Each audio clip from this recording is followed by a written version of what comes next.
I've made a spring clamp that I'm going to use to contain the spring on this Majak clock. This is a one-off. I doubt I'll ever see another one of these clocks. Normally what I do, I spend quite a bit of time running around with the file, smoothing off all these edges, because when we push it onto the spring, we don't want to make scratch marks on the spring, simply because those marks will become stress multipliers once we wind the spring up, and we don't want that to happen. That's asking for problems with the spring.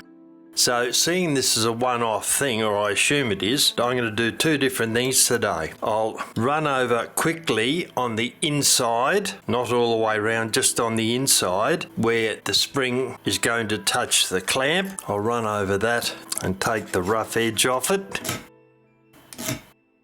Bend it over a little bit, probably only 5-10 degrees, but that'll be sufficient for the next step that we're going to do. Yep, that's right. Now we'll do the other side. Same thing. Roll it over. Get rid of that sharp edge.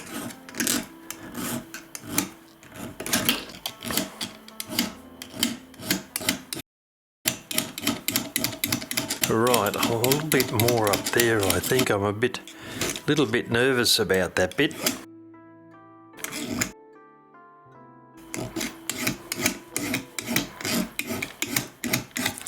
That's better. That runs a bit more than halfway round now.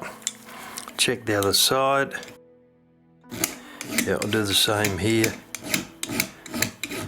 Better to be safe than sorry, I suppose. Yeah, the roughness is gone there. Right, next thing I'm going to do is I'm going to put some masking tape on it. And I'll just run round the two ends here and wrap some tape around it, and that will further blunten the edge. That should be sufficient there. Tighten that down so it doesn't come off. Then round the other end, roll it round, squeeze it down tight. So that's what we've ended up with.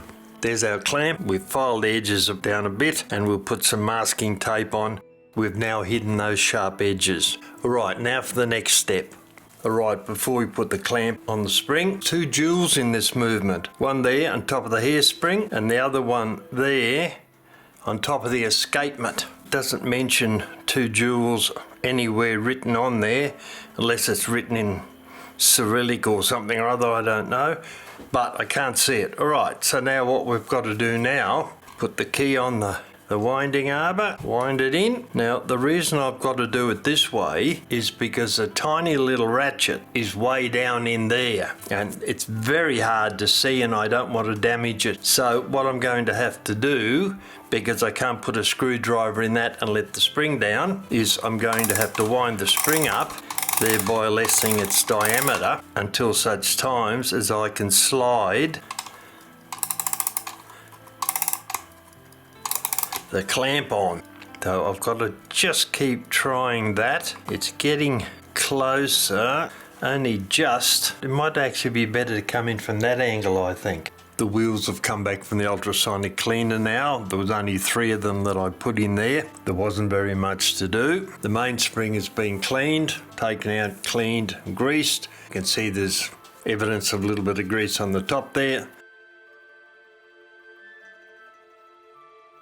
More of that'll squeeze out once we put it back in. Now we're going to start to put the movement back together again. Alright, we'll put the second wheel in now. That goes in there, pretty fine. The first wheel goes on there. Whoop, dropped out. Put him back in again. Is that? I don't think that's right yet. It's a bit hard to see. There's not a lot of light down there actually. There we go, that's got him. Now we've got to put this plate over the top and settle the pivots in through it. Slide that down very carefully. There we go, that's getting better. Where's our pivot pusher? So now we've got to position these pivots under there without breaking any of them.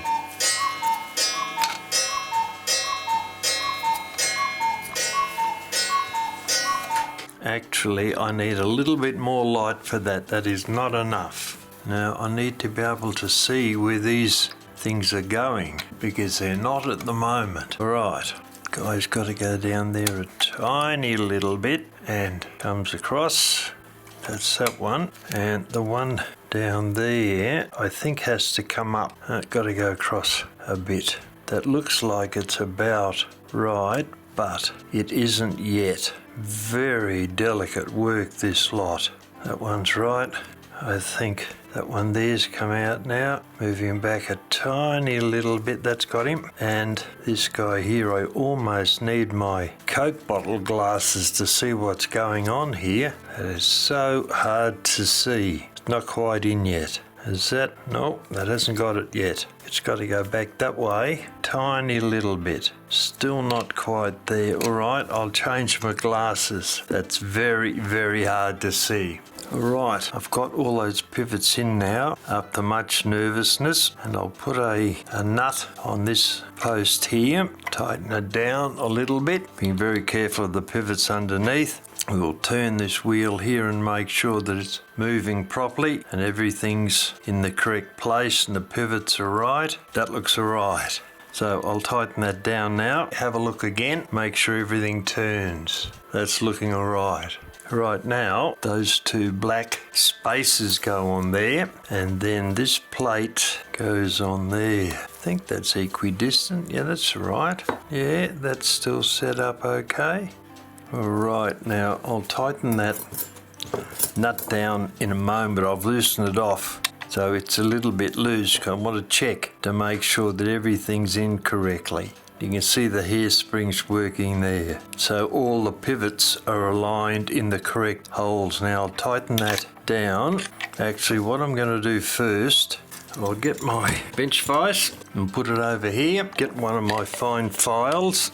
Should be another one in there. Don't know where that's gone, but it should be there. This spanner is marginally tight on those nuts. So what I'm going to do is very carefully draw file it across flat, half a dozen strokes on either side, because I think there might be a slight burr there somewhere that's stopping the spanner from fitting on. Alright, let's check the spanner now that I've taken the burrs off it. It fits on way better now. Let's check this drivetrain and see if we're working still. It'll work a lot smoother once it's been oiled, but at least we know that it's working. Alright, now we can go on to the next step, which is putting the mainspring in. Alright, well, we're getting there slowly. That pin pallet hairspring arrangement isn't very much larger than a watch, and it's got very, very fine pivots on it. That was a nervous few minutes trying to get that sorted out. Alright, now we'll put the spring in, the main spring. It's the only ones that we'll put it in, other than the hairspring, I suppose. And that slides down in under there. I'll tip it up sideways, might be slightly easier. I can see what I'm doing a little bit more light, and I'll press this back. That's almost right, but not quite. Straighten that up a little bit and in under there. Alright, that's got him. Press that down. Make sure that wheel's connected to that pinion there, and it is.